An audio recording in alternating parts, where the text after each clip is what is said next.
आज चैत्र मास का पवित्र त्यौहार छठ का आज पहला दिन है। नहाय खाए के साथ व्रती अपने आस्था,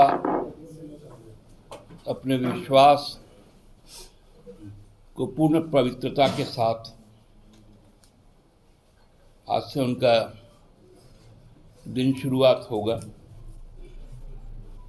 और कल भी बहुत ही सुखद दिन हम लोग कह सकते हैं कि जहाँ एक तरफ नवरात्र चल रहा है, वहीं पवित्र रमज़ान का भी अंत हुआ है ईद के साथ।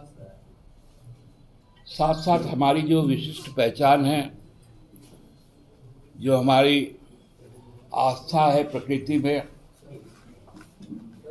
सरूल, उसको भी हम लोगों ने हर्षोल्लास के साथ मनाया। कल का सरूल हमको लगता है कि इस बार एक विशिष्ट रूप लेकर सामने आया था। लाखों आदिवासी रांची के सड़कों पर प्रकृति के साथ हो रहे पूंजीपतियों के द्वारा छेड़छाड़, प्रकृति को नष्ट करने की जो नीतियां केंद्र सरकार की बनी,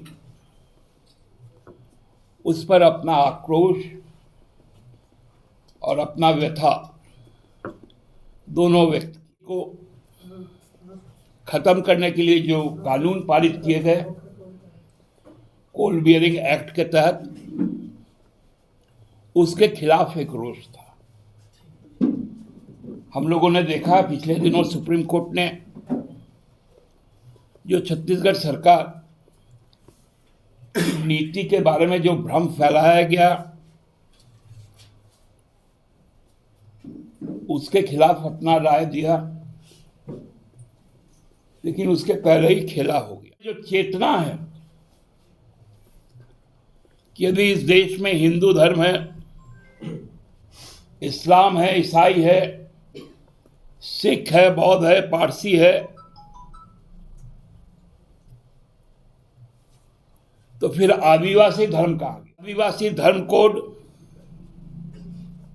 सरना धर्म कोड हम लोगों ने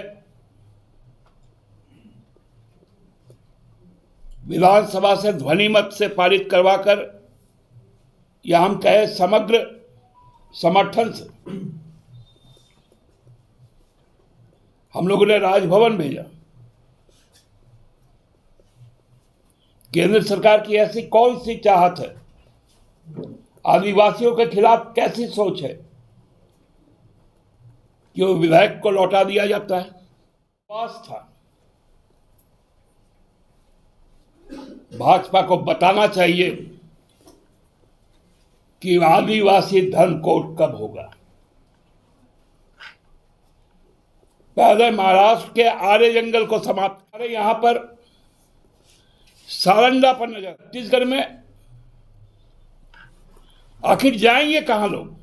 ये सवाल कल के जो उमड़ी भीड़ थी उसका था। उसके बाद भी फाइनेंस मिनिस्ट्री के एक सर्कुलेशन से 356 करोड़ रुपए भाजपा को चंदा दिया गया, कानूनी चंदा दिया गया। सुप्रीम कोर्ट का रोक था, लेकिन निर्मला सीतारमण जी, जिनको चुनाव लड़ने का पैसा नहीं, वो सर्कुलर देती हैं कि भाजपा के खाते में 356 करोड़ रुपया पहुंचा। उस पर भी सवाल था। आप लोगों ने देखा कि झांकी आई थी, देखा कि सरना धर्म कोड पे बात हुई, देखा कि पर्यावरण को बचाना है, कॉरपोरेट की लूट को समाप्त करना है। आज भाजपा के नेता बोलते क्यों नहीं? चुप क्यों है? कल हमने देखा भाजपा के एक नेता मंच पे बड़ा उचुक उचुक के बैठे, आपके आंखों में क्या तैरा, आपको क्या समझ आई?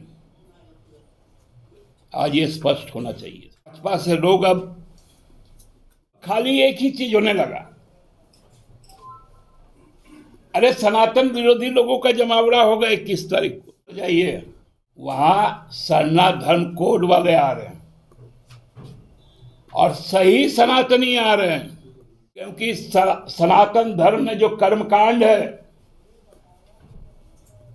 वो भाजपा के जो सर्वोच्च नेता है वो कभी नहीं अपनाते। आदिवासी समाज लड़े में उन्होंने क्या काम किया? बेरोजगारी मुद्दा है, महंगाई मुद्दा है, सांप्रदायिक सद्भाव मुद्दा है, संविधान मुद्दा है, लोकतंत्र मुद्दा। कहा 21 तारीख को जो रैली है वो गैर सनातनियों की रैली है, ऐसा क्या आपने क्यों कहा?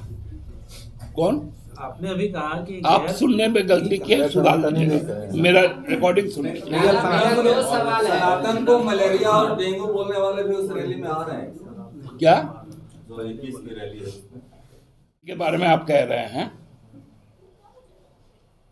उनके साथ भी यही लोग थे, AIDM के, क्यों छोड़ के गए? थोड़ा पूछिए तो उनसे। मेरा सीधा सवाल है। मेरा भी सीधा जवाब है, AIDM के भाजपा को क्यों छोड़ा? भाजपा ये चीजें बताए। पर दादा, उदयनिधि स्टालिन तो DMK में है, AIDMK में नहीं, तो DMK आपके साथ है, कांग्रेस के साथ है, तो उस पे सवाल है सरकार। नहीं, DMK मेरे साथ है, कांग्रेस के साथ है, वो कांग्रेस जवाब देगी, लेकिन मेरा सवाल है AIDMK NDA फोल्डर क्यों छोड़ा, ये बता दो। राजनीतिक पार्टी धार्मिक आयोजन से पूर्णतः दूर रहता है, लेकिन जन मुद्दों के साथ रहता है। तो मैं जन मुद्दे के तौर पर उनका जो आक्रोश था, वो आक्रोश कोई अस्वाभाविक नहीं। तो ये बात कहेंगे अपने लोगों से, और हमको लगता है कि ये बातें आई भी है, चाहे वो इलेक्टोरल बॉन्ड हो, चाहे PM केयर हो।